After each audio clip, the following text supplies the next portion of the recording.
Hufaz!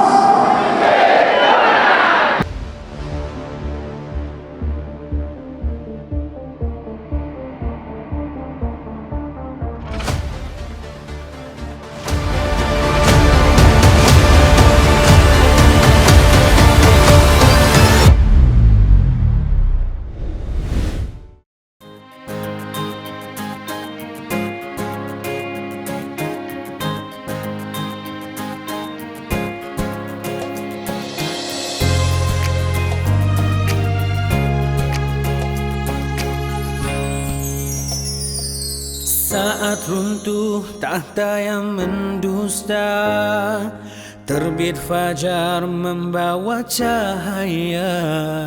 Saat ummah bangkit memimpin dunia, jiwa hufaz menyala ke medan jaya. Bangkit jiwamu, pimpin kemenangan, langkah berani ke hadapan. Dengan Al-Quran jadi panduan, kita menawan masa hadapan. Hafiz Al-Quran, pembawa cahaya, menang diri sebelum dunia.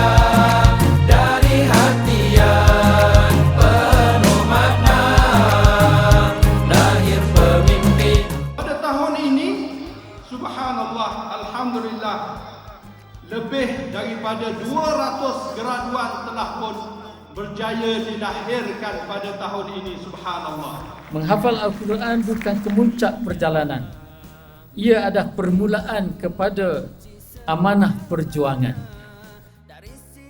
Bersama memastikan budaya kehidupan para hufaz, penghafal kalam Allah, pewaris Allah di bumi ini menjadi milik anak-anak kita yang juga milik kita sebagai ibu bapa yang menjayakan hasrat dan program yang besar ini. Wabillahi taufiq wal hidayah. Wassalamualaikum warahmatullahi wabarakatuh. Marilah sama-sama kita meresmikan haflah takrimiyah ke-7 pada hari ini. Kuatkan langkah ini.